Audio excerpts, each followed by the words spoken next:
Lucas capítulo 15.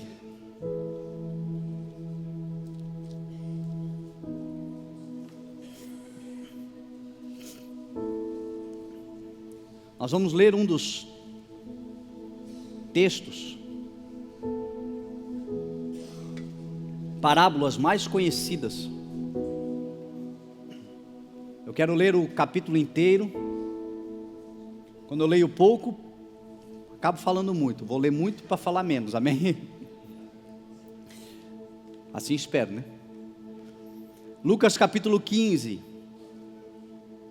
Diz assim a palavra: todos os publicanos e pecadores estavam se reunindo para ouvi-lo, mas os fariseus e os mestres da lei o criticavam. Este homem recebe pecadores e come com eles. Então Jesus lhes contou esta parábola: qual de vocês que, possuindo 100 ovelhas e perdendo uma, não deixa as 99 no campo e vai atrás da ovelha perdida até encontrá-la? E quando a encontra, coloca alegremente nos ombros e vai para casa. Ao chegar, reúne seus amigos e vizinhos e diz: alegrem-se comigo, pois encontrei minha ovelha perdida. Eu lhes digo que da mesma forma haverá mais alegria no céu por um pecador que se arrepende, do que por 99 justos que não precisam arrepender-se. Ou qual é a mulher que, possuindo 10 dracmas e perdendo uma delas, não acende uma candeia, varre a casa e procura atentamente até encontrá-la? E quando a encontra, reúne suas amigas e vizinhas e diz: alegrem-se comigo, pois encontrei minha moeda perdida. Eu lhes digo que da mesma forma há alegria na presença dos anjos de Deus por um pecador que se arrepende. Jesus continuou: um homem tinha 2 filhos. O mais novo disse ao seu pai: pai, quero a minha parte na herança. Assim ele repartiu sua propriedade entre eles. Não muito tempo depois, o filho mais novo reuniu tudo o que tinha e foi para uma região distante, e lá desperdiçou os seus bens vivendo irresponsavelmente. Depois de ter gasto tudo, houve uma grande fome em toda aquela região, e ele começou a passar necessidade. Por isso foi empregar-se com um dos cidadãos daquela região, que o mandou para o seu campo a fim de cuidar de porcos. Ele desejava encher o estômago com as vagens e alfarrobeira que os porcos comiam, mas ninguém lhe dava nada. Caindo em si, ele disse: quantos empregados de meu pai têm comida de sobra, e eu aqui morrendo de fome? Eu me porei a caminho e voltarei para o meu pai, e lhe direi: pai, pequei contra o céu e contra ti, não sou mais digno de ser chamado teu filho, trata-me como um dos teus empregados. A seguir, levantou-se e foi para o seu pai. Estando ainda longe, o seu pai o viu e, cheio de compaixão, correu para o seu filho e o abraçou e o beijou. O filho lhe disse: pai, pequei contra o céu e contra ti, não sou mais digno de ser chamado teu filho. Mas o pai disse aos seus servos: depressa, tragam a melhor roupa e vistam nele, coloquem um anel em seu dedo e calçados em seus pés, tragam um novilho gordo e matem-no. Vamos fazer uma festa e alegrar-nos, pois este meu filho estava morto e voltou à vida, estava perdido e foi achado, e começaram a festejar o seu regresso. Amém? Pai, nós te damos honra, Senhor, te agradecemos porque estamos diante da tua poderosa palavra. Estamos diante, Senhor, daquilo que é santo, Pai, a tua palavra. Como o Senhor nos ensinou, Pai, a orar, nós oramos, Senhor. Santifica-nos, Senhor, na tua verdade. A tua verdade é a tua palavra. Ensina-nos, Senhor, a caminhar de acordo com a tua vontade, o teu querer. Que seja estabelecido, Senhor, em nós o teu desejo. O teu coração, Senhor, sabe, conhece, reconhece. O Senhor nos criou, o Senhor sabe o que é melhor para nós, Senhor, e nós nos sujeitamos à tua vontade, através, Senhor, de ouvir a tua palavra. Que a fé, Senhor, seja ativada, a fé que vem mediante a mensagem, Senhor, pregada mediante a palavra de Cristo. Estamos aqui diante de uma palavra do teu próprio Filho. Ensina-nos, Senhor, aquilo que nós precisamos aprender, para a glória do teu nome, em nome de Jesus, amém, aleluia, amém. É impressionante como aquilo que nós deveríamos ter o entendimento de que é um favor de Deus para nós, que é um meio pelo qual o Senhor usa para que nós não nos acomodemos, na maioria das vezes, na maioria dos casos, a razão da nossa tristeza, da nossa angústia. O que é isso? Críticas, perseguições muitas vezes, afrontas, calúnias, pessoas que poderiam nos ajudar e não nos ajudam, pessoas que poderiam não nos atrapalhar, já estava de bom tamanho, mas nos atrapalham através das suas críticas. Porém, quando a gente olha para a palavra, a gente percebe que os críticos nos promovem. A crítica, a adversidade, os adversários servem para nos promover. Você é promovido quando alguém levanta algum tipo de acusação contra você. Você é promovido quando você está em Cristo, quando você está no Senhor. Eu estou falando de falsas acusações, de críticas que a razão pela qual você sofre é unicamente porque você se posicionou. Você decidiu andar com Cristo, você decidiu viver o propósito de Deus, você decidiu no teu coração que a vontade do Senhor seja estabelecida, você decidiu viver para Cristo, você decidiu já não viver mais você, mas deixar Cristo viver em você, e de repente, depois dessa decisão, você começa a ser alvo de um bombardeio de críticas, de críticos. Não parece, mas o Senhor está querendo te promover. O Senhor está querendo te fazer crescer, te estabelecer num lugar novo, te estabelecer num lugar de honra. O Senhor disse: bem-aventurados serão aqueles que forem humilhados, porque os humilhados serão exaltados. Humilhações, meu irmão, elas não vêm de longe, elas vêm de perto muitas vezes. Críticas não vêm de longe, vêm de perto. São de pessoas que andam perto de nós, pessoas que nos acusam, pessoas que nos perseguem. Até mesmo o diabo é usado para te promover. Até mesmo o diabo que quer te acusar, que chega diante de Deus para te afrontar, que chega diante do seu ouvido para trazer a você coisas que você já fez no passado, que o Senhor já não lembra mais. Até mesmo o acusador, porque a palavra diabo significa acusador. Ele vem para te acusar, mas ele acaba te promovendo nos céus. Pedro disse: vigiem e orem, porque o diabo é vosso adversário, e ele anda ao seu redor como um leão bramando, procurando a quem possa tragar. Resistam-lhe e fiquem firmes na fé, sabendo que os irmãos que vocês têm em todo o mundo estão passando pelo mesmo sofrimento, porque o Deus de toda graça, que os chamou para a sua glória eterna em Cristo Jesus, depois de vocês terem sofrido durante um pouco de tempo, os restaurará, os confirmará, lhes dará força e os porá sobre firmes alicerces. O que é isso? Promoção. Eu fico pensando,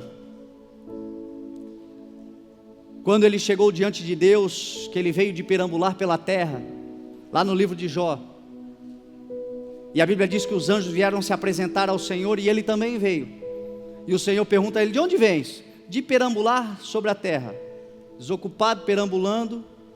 Por isso que tem aquele termo que diz mente vazia, oficina, né?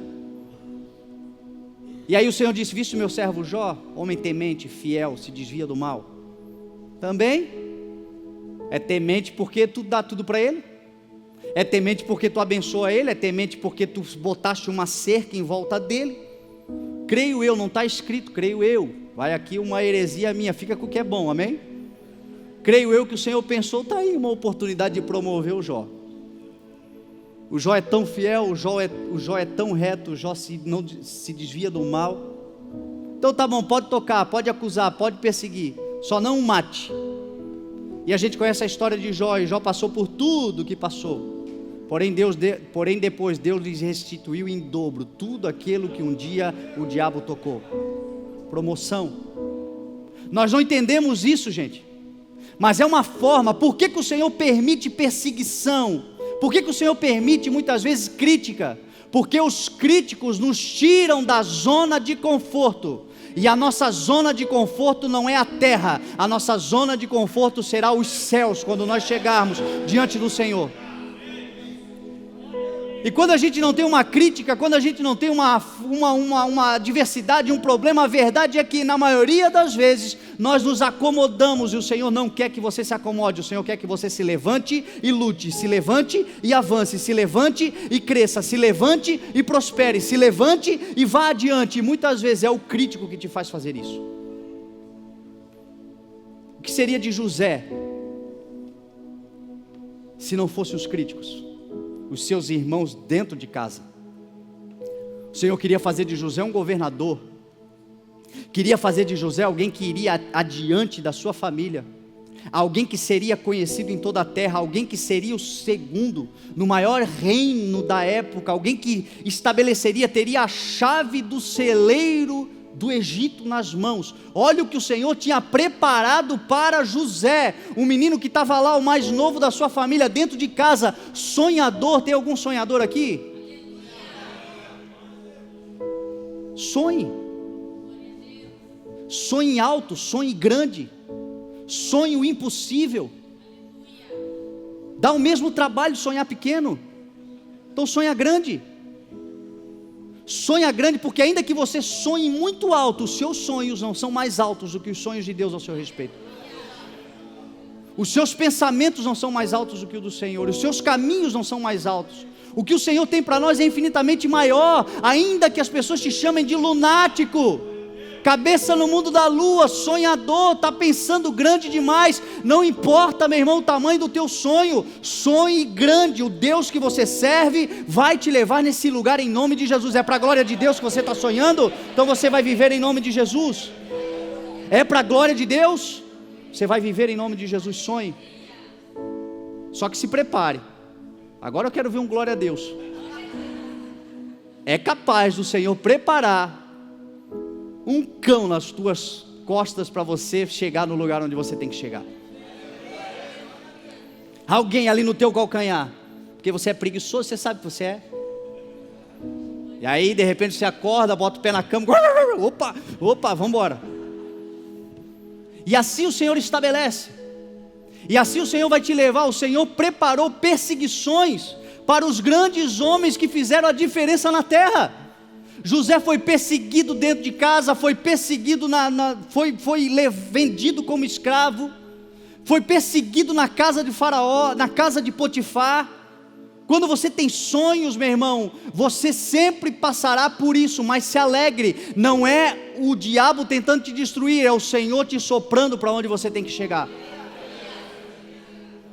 A casa de Potifar ficou pequena para José. Então o que o Senhor fez? Botar a mulher de Potifar, aquela imoral, vou botar ela para perseguir. E ela perseguiu, e José, não, e não, e ai, quase não, e foi parar na cadeia. Porque não se submeteu, não recuou. Os seus sonhos eram maiores do que as suas circunstâncias. Os seus sonhos eram maiores do que aquilo que ele estava vivendo. E o que ele estava vivendo agora na casa de Potifar já não era de todo ruim. Ele havia saído da escravidão para servir a casa de um homem que era chefe da guarda do faraó. Mandava em tudo, tinha tudo, poderia se acomodar. Mas quando ele chegava no seu quarto, provavelmente ele sentava, provavelmente ele orava, provavelmente ele refletia, meditava e se lembrava: tá bom, mas eu sei que o Senhor tem algo maior para mim. Seja grato pelo que você tem, mas não se acomode onde você está, porque o que o Senhor tem é maior do que o que você está vivendo. O que o Senhor tem ainda é mais especial do que tudo que você já viveu. E aí o que o Senhor faz? Manda para a cadeia. E aí na cadeia ele fica durante muito tempo. E aí ele interpreta um sonho. E aí ele vai chegar diante do faraó. E é estabelecido. E aqueles que um dia lhe perseguiram, um dia estão diante dele. E agora ele poderia tomar a atitude que muitos tomam, a atitude da vingança, a atitude do pagar na mesma moeda. Mas ele entendeu que todas as perseguições que ele sofreu foram necessárias para o Senhor estabelecer onde ele deveria estar estabelecido. E ele disse: não se preocupem, o Senhor me mandou à frente de vocês para proteger vocês. Os seus perseguidores normalmente são os da sua própria casa, Jesus falou. São familiares, são amigos íntimos, são pessoas que você confia, que você ama, que lhe ferem, porque eles têm essa condição de chegar no teu coração. Mas pode ter certeza de uma coisa, meu irmão: nada acontece fora do propósito do Senhor. Todas as coisas cooperam para o bem. Talvez seja o Senhor te empurrando para ir mais para frente. E esses que perseguem hoje, amanhã reconhecerão Deus na sua vida e servirão ao Senhor junto com você. Aquilo que o Senhor vai colocar nas tuas mãos vai transbordar sobre a vida deles, para o Senhor ensinar a eles o que significa a graça, como ensinou a nós, em nome de Jesus. O que seria de Davi? Davi, quando foi enfrentar o gigante Golias, a sua batalha que mudou a sua história. Davi foi um antes de Golias e outro depois de Golias. Antes da batalha, ele ouviu do seu irmão: bem conheço o teu coração, tu és um presunçoso e viesse aqui só para olhar a guerra, a perseguição. O que Davi fez? Ai meu Deus, eu vou lá orar, fazer um tempo de cura e libertação, eu estou chateadinho. Não, aquilo foi combustível. A perseguição, a crítica deve ser combustível que te alimenta. Se você tem certeza do teu propósito, se você tem certeza de quem você é em Deus, se você tem certeza do que o Senhor preparou para você, se você sabe o que o Senhor está realizando na tua vida, que as críticas sejam combustível, meu irmão, que te deem força para você colocar a faca nos dentes e ir para frente, ir para cima de Golias, e Golias vai cair em nome de Jesus. Os gigantes vão cair em nome de Jesus. Davi foi afrontado, mas foi. Os nossos adversários, os críticos, nos promovem. Jesus vai pregar uma das maiores mensagens do Novo Testamento, dos Evangelhos, uma das mais lidas, uma das mensagens que mais salva vidas, por causa da crítica. O texto diz que eles estavam criticando, e por causa da crítica, o Senhor trouxe a palavra e promoveu o Evangelho. Certa vez Jesus estava em Marcos 2, sentado pregando a palavra, uma multidão à volta. E a Bíblia diz que de repente vieram 4 homens trazendo um paralítico, e não havia como chegar em Jesus. Eles deram a volta por cima da casa, baixaram o paralítico por um buraco que fizeram no teto, diante de Jesus. E Jesus falou para o paralítico: filho, grande é a sua fé, o seu pecado está perdoado. Jesus só tinha perdoado o pecado, mas aí vem os críticos para promoverem. Jesus havia apenas perdoado o pecado do paralítico, e os críticos chegaram, estavam ali e disseram: mas como assim? Que blasfêmia é essa? Quem pode perdoar pecados senão somente Deus? E Jesus, ouvindo a crítica deles, disse: o que é mais fácil? Dizer ao homem: os seus pecados estão perdoados, ou levanta, pega a sua maca e anda? Mas para que vocês saibam que o Filho do Homem tem na terra autoridade para perdoar os pecados, eu digo: levanta, pega a sua maca e anda. Foi promovido. Foi promovido.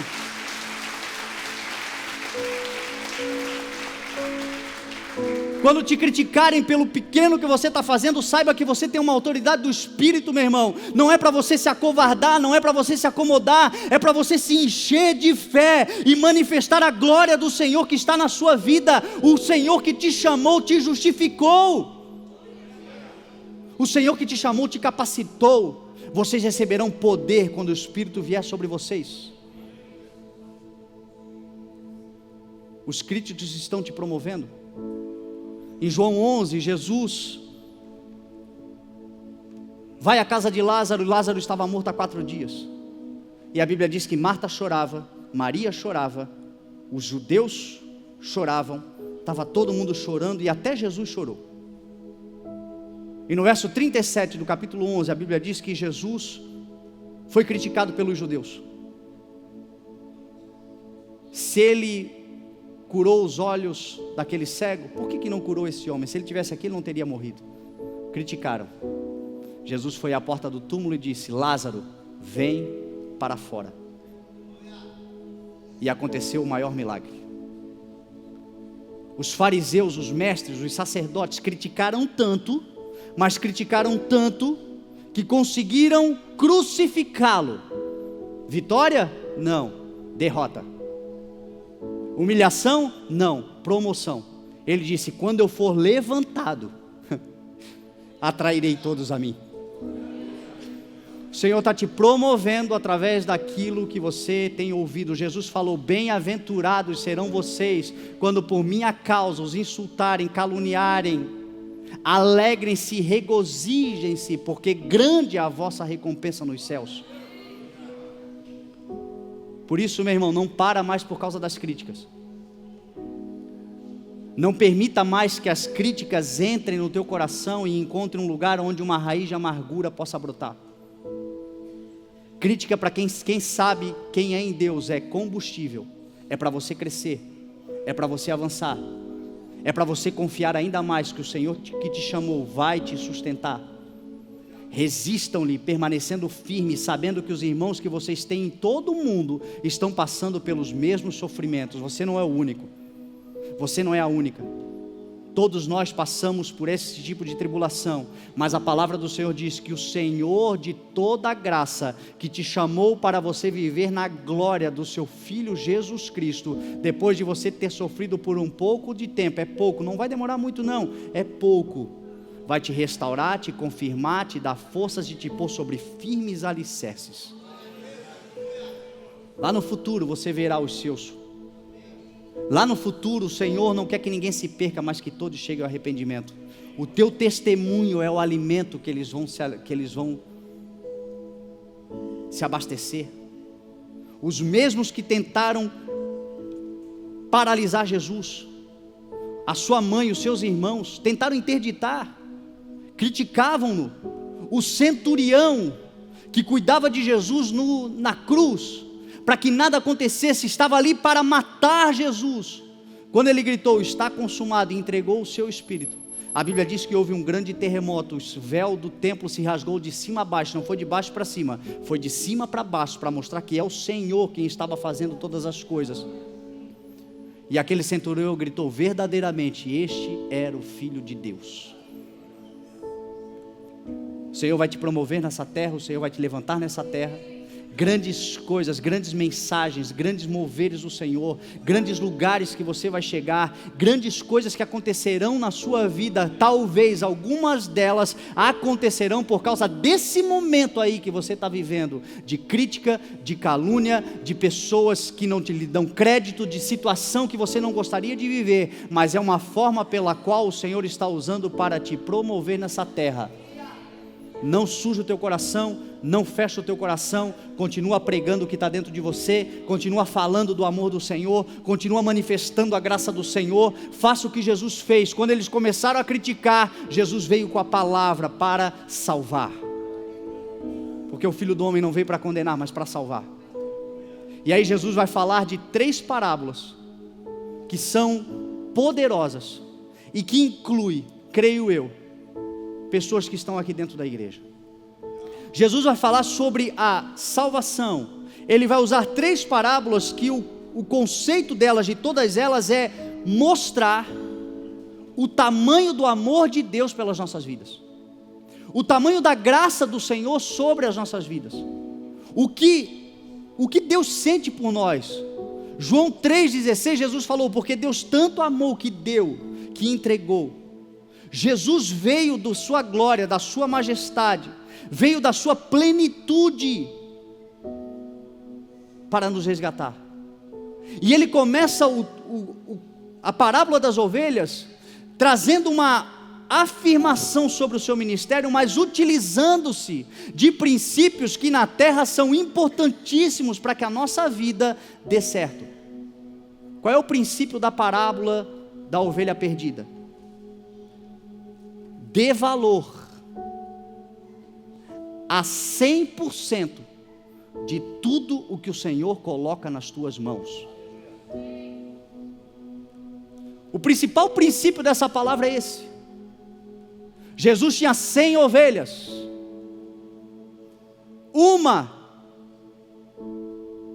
por uma, ele resolveu vir resgatar. Ele resolveu deixar as 99 na segurança do aprisco e foi resgatar. Por quê? Porque ele dá valor a 100% de tudo aquilo que Deus colocou nas suas mãos. Ele dá valor a todos. Jesus não se conformava em perder nenhum daqueles que o Senhor havia lhe dado. Jesus orou por isso. Jesus em João 17 orou: Pai, eu te agradeço, eu te louvo, porque eu não perdi nenhum daqueles que tu me deste. Ainda em João 17, mais para o final do capítulo, ele vai dizer: Pai, eu oro para que todos aqueles que tu me deste estejam comigo aonde eu estou. Em João 18, quando ele é preso, Judas chega com a tropa de soldados, e eles perguntam por Jesus, ele diz: sou eu. A primeira palavra dele é: deixem, que aqueles que estão comigo vão embora, vocês só querem a mim. E a palavra diz que isso aconteceu para que se cumprisse as Escrituras, e eu não perdi nenhum daqueles que tu me deste. Sabe o que isso significa? Não importa quantos salvos existem na terra, não importa quantos filhos o Senhor tem na terra, o Senhor Jesus não vai te perder por nada. Não vai deixar você se perder no meio do caminho. O desejo do Senhor, meu irmão, é, ainda que seja necessário parar aqui para ir te resgatar, Ele vai fazer isso.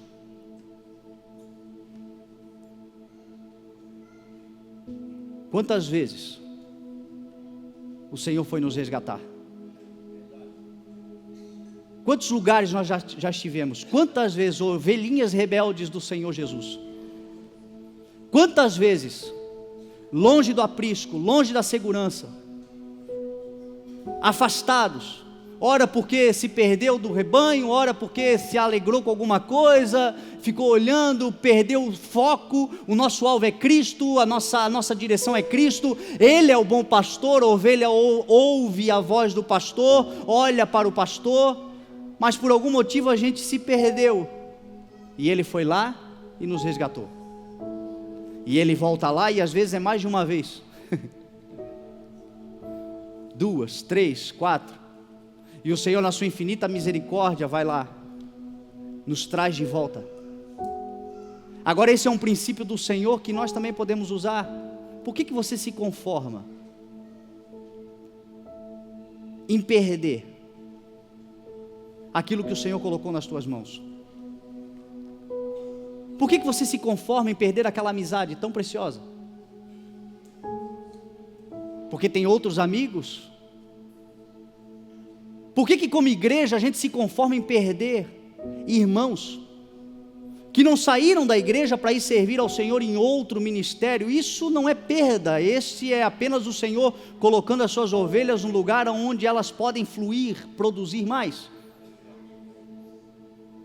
Mas por que a gente se conforma em saber que o irmão está triste, que o irmão está magoado, que o irmão está fragilizado, que está fraco, e não veio mais? E a gente sabe, porque faz parte do nosso grupo, e a gente não tem a capacidade de pegar o telefone, mandar uma mensagem, ir na casa visitar.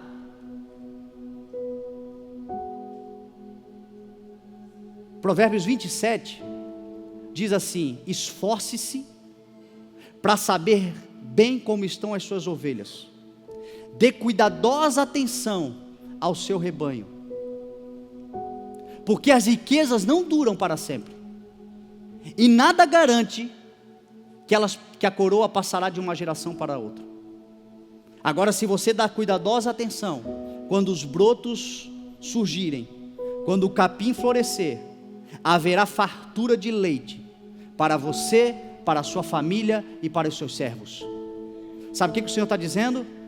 Cuida, dá valor a 100% de tudo que eu coloquei na tua mão. 100% da tua família, 100% dos teus negócios, 100% dos teus recursos. Aquilo que vier às tuas mãos, faça com todas as tuas forças, diz a palavra do Senhor. Tudo que o Senhor está colocando nas tuas mãos é suficiente para você viver as coisas que o Senhor tem estabelecido para você. O propósito que você tem para realizar hoje, o recurso já está com você. Às vezes nós estamos orando para que o Senhor nos abençoe. Senhor, abre a porta dos céus, faça mais por nós. Só que a verdade é que não está faltando. Tenha um vaso rachado, tenha uma saída, um descuido. Há muito tempo atrás, quando eu estava ainda na vida profissional, na vida de trabalho secular, eu li um livro que falava sobre mentes milionárias, pessoas que gostariam de prosperar financeiramente.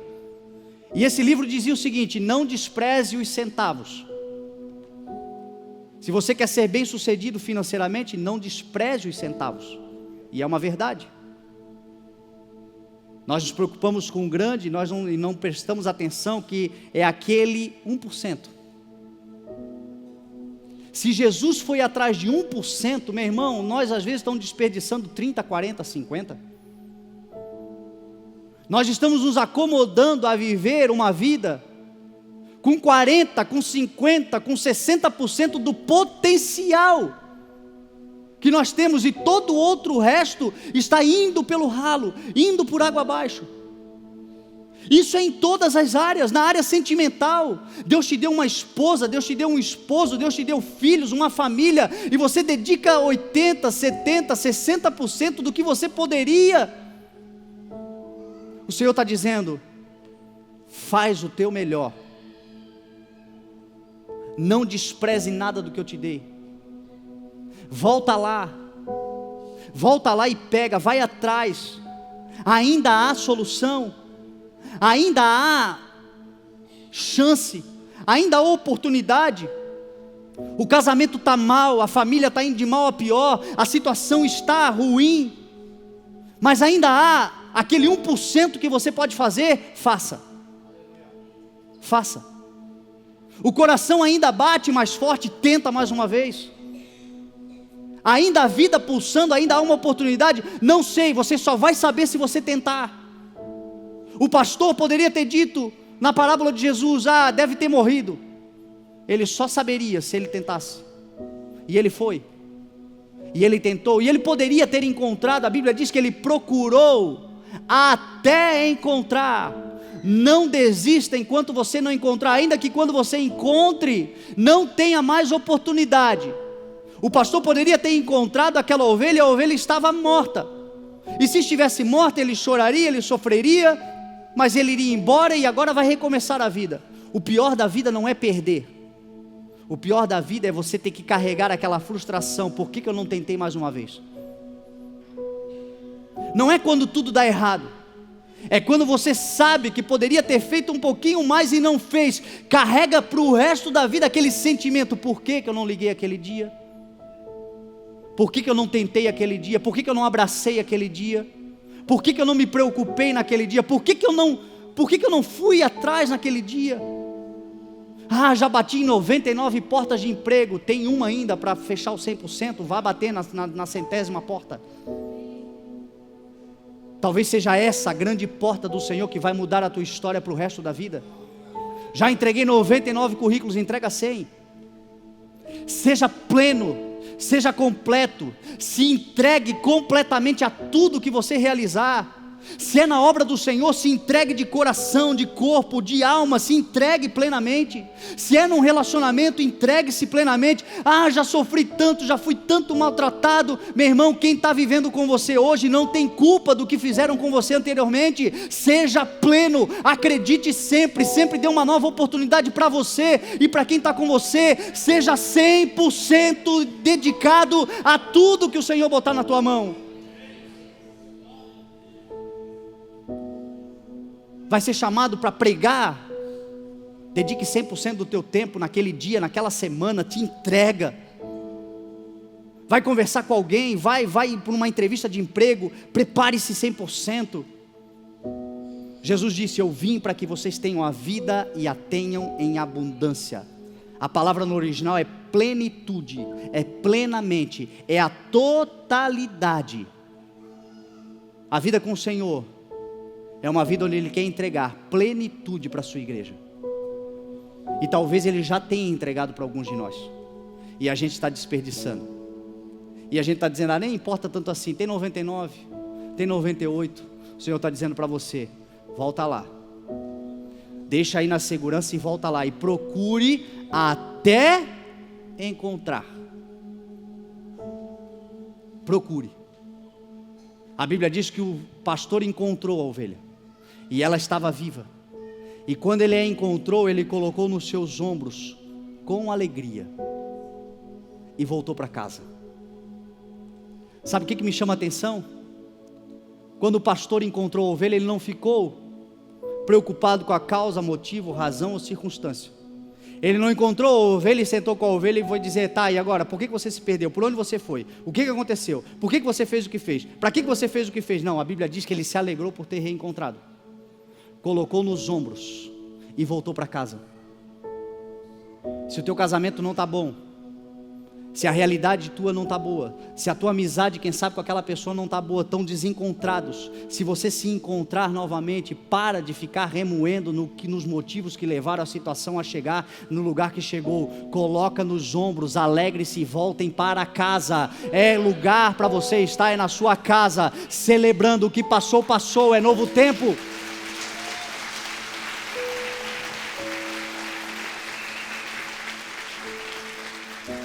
Pois o Senhor, quando nos encontra, diz: as coisas velhas já se passaram, eis que tudo se fez novo.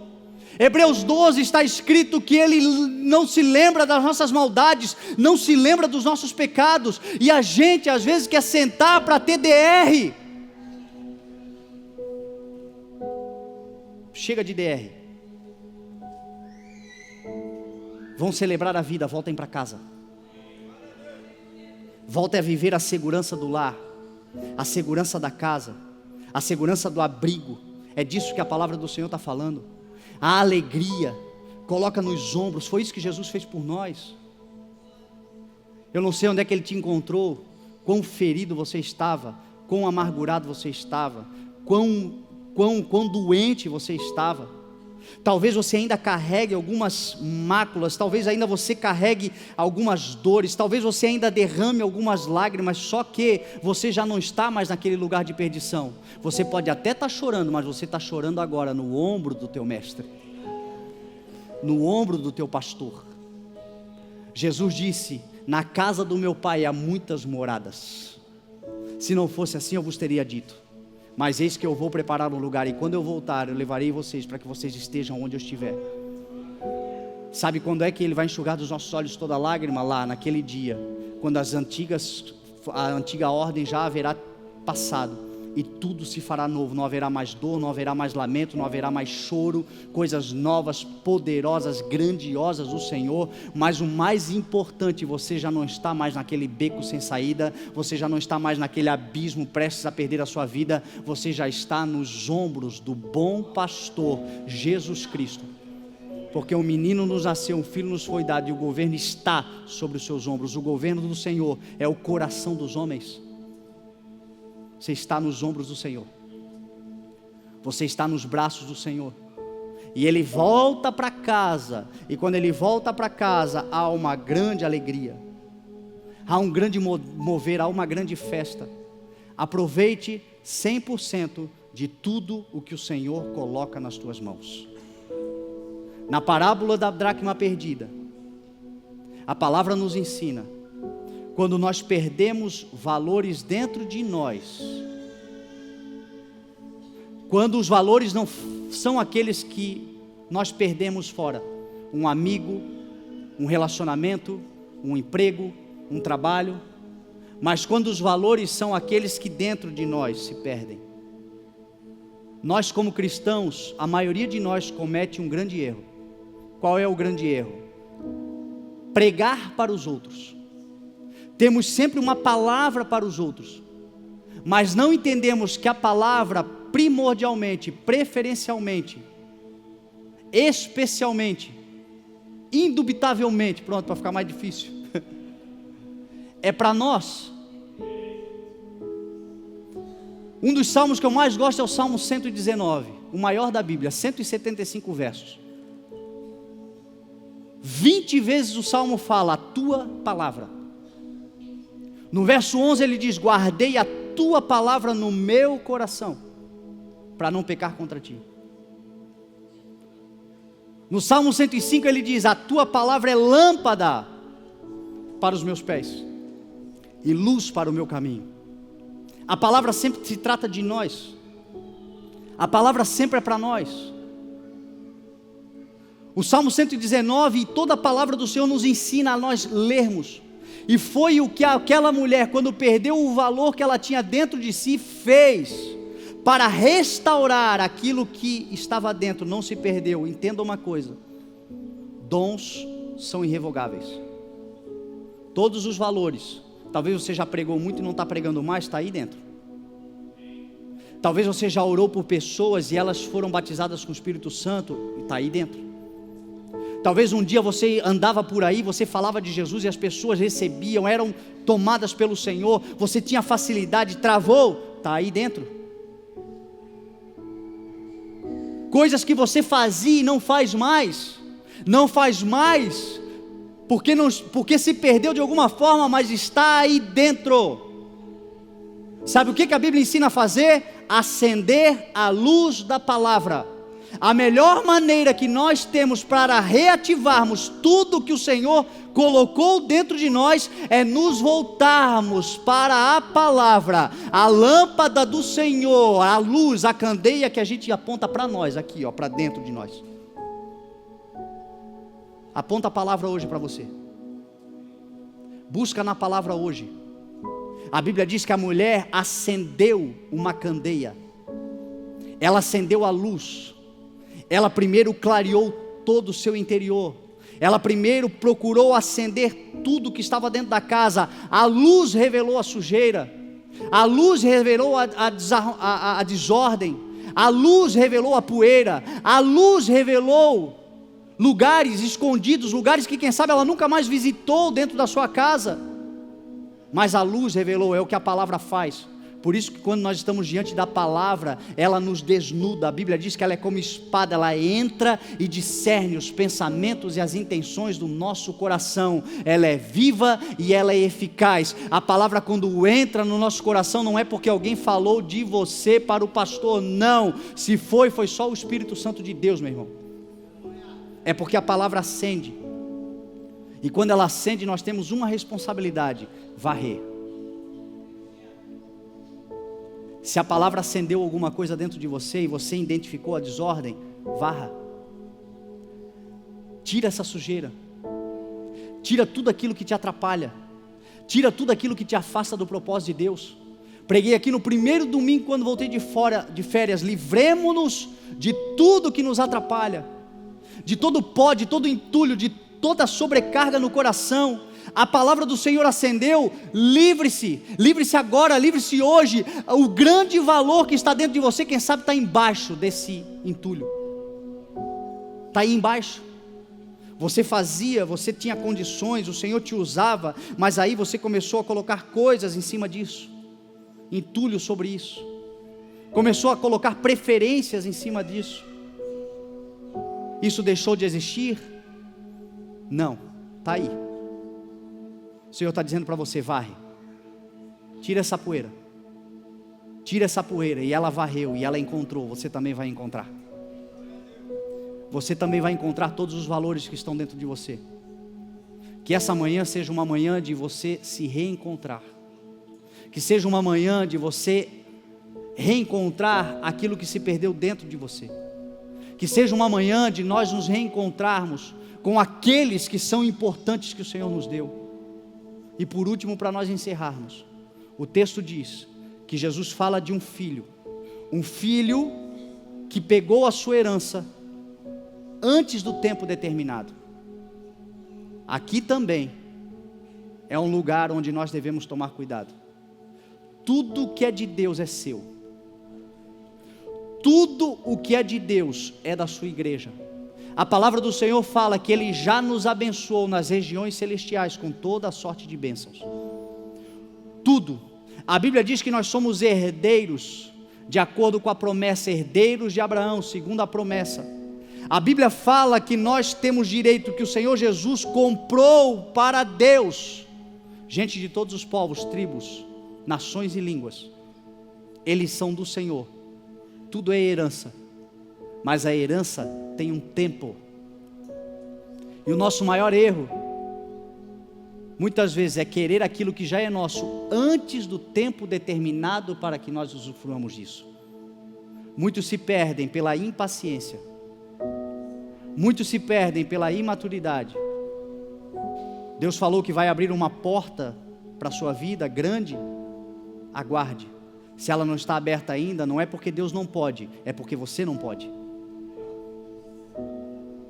Deus pode todas as coisas, é porque nós não podemos. Se algo não aconteceu ainda, não é porque Deus não tem capacidade, é porque, quem sabe, nós ainda não temos a maturidade. A Bíblia diz que o filho, quando é menor de idade, não difere em nada de um escravo, embora seja dono de tudo, mas que ele está sujeito a tutores, até que chegue o momento em que ele está pronto para receber aquilo que já lhe pertence. Meu irmão, deixa eu botar aqui mais uma aqui, você fica se quiser. Mas baseado no que o texto diz, se nós insistirmos, eu creio que o Senhor nos dá aquilo que nós queremos, antes do tempo que nós deveríamos ter. A Bíblia diz: peça-vos será dado, batem e a porta vos será aberta. Porém, Jesus ensinou que seja feita a tua vontade, que já é meu direito, eu sei, porém, Senhor, faça no teu tempo, faça de acordo, Senhor, com a tua vontade, faça no momento em que tu achares que é o melhor. Eu não acordo determinando, eu acordo dizendo: Senhor, me permita participar dos teus planos. Eu não acordo dizendo: Senhor, faça isso, faça aquilo. Eu acordo dizendo: Senhor, o que queres que eu faça?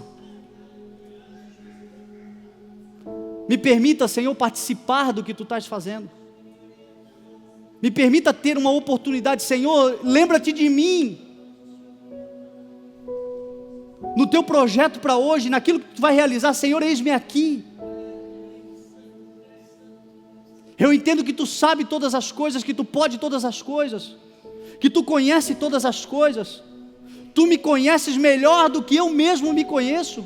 Tu conheces o meu deitar, o meu levantar. Se eu for nas mais profundezas do abismo, lá tu estarás. Se eu subir a mais alta montanha, lá tu estarás. Quem pode se esconder de ti? Senhor, eu não determino mais nada, eu aguardo todas as coisas, porque eu sei em quem eu posso confiar. Você não deixa de ser herdeiro, você é filho e herdeiro, você é dono de todas as coisas, mas tem um tempo determinado. Aquele menino não entendeu, ele disse: pai, eu quero a minha herança, eu quero agora. Já era dele, mas o tempo não era ainda para ele. O pai o que fez? Deu.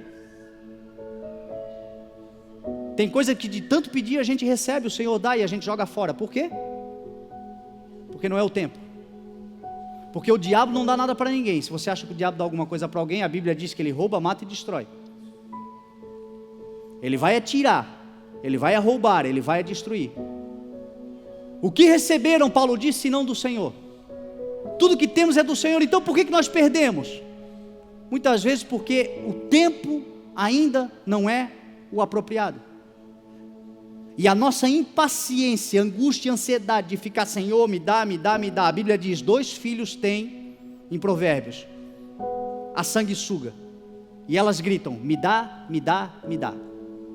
E às vezes a nossa oração é essa: me dá, me dá, me dá, me dá, me dá. A nossa oração deveria ser: eu me dou, eu me dou, eu me dou, eu me dou.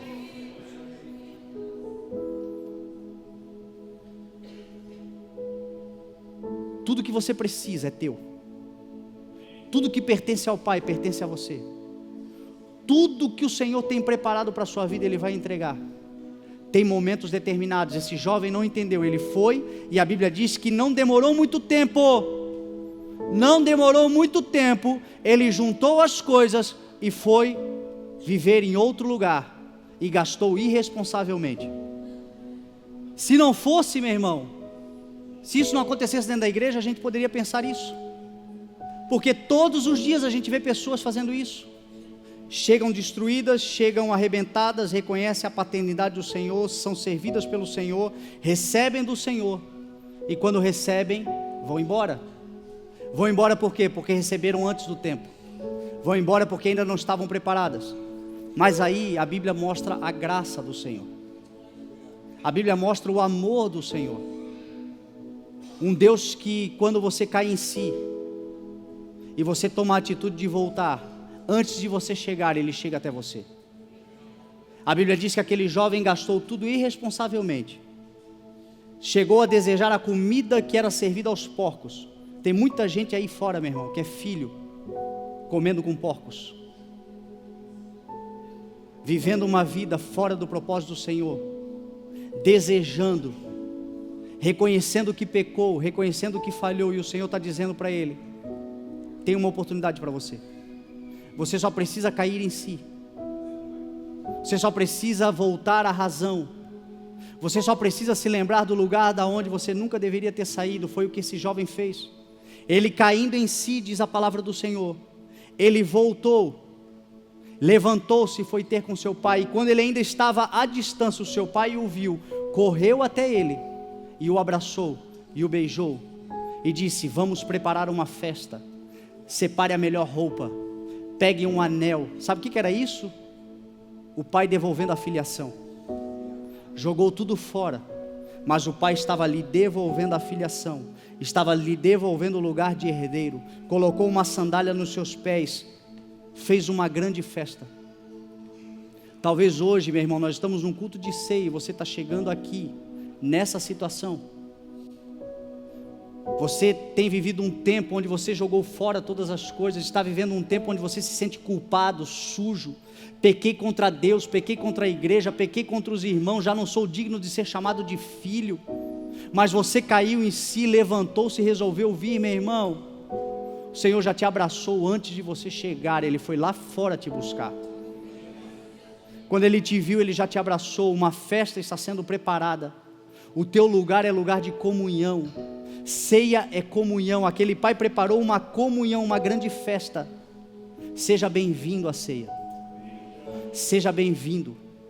Se você caiu em si, se você entendeu que o teu lugar é na casa do Senhor, ainda que você tenha jogado tantas coisas fora, ainda que você se sinta sujo e culpado, o Senhor hoje está te dando novas vestes. O Senhor hoje está te dando um anel. O Senhor hoje está te dando um calçado novo. E o Senhor hoje está dizendo: este é o meu filho. Estava morto, mas reviveu. Estava perdido, mas foi encontrado. É uma manhã, meu irmão, de nós reencontrarmos valores. Talvez você tenha que sair daqui hoje, depois dessa ceia, e ir lá buscar aquela uma, para você se viver a plenitude. Talvez hoje você tenha que acender a luz. A palavra já foi acendida aí dentro de você, acesa dentro de você. Você pode olhar para dentro de si e encontrar esse valor, esse dom, esse ministério, esse chamado, esse amor, essa habilidade. Talvez você já não tenha mais nada. O Senhor hoje vai te devolver tudo. É uma manhã do Senhor te devolver tudo, porque todos somos filhos, todos estamos em casa, na casa do Pai. Davi disse: alegrei-me com os que me disseram, vamos à casa do Senhor. Enquanto eu viver, eu voltarei. A festa que nós vamos celebrar agora, porque isso aqui é uma festa, é uma comunhão da celebração de que Jesus morreu e ressuscitou. É a celebração e a comunhão da igreja. Esta festa você pode participar. Esta festa você é bem-vindo em nome de Jesus. Amém? Vamos nos colocar de pé.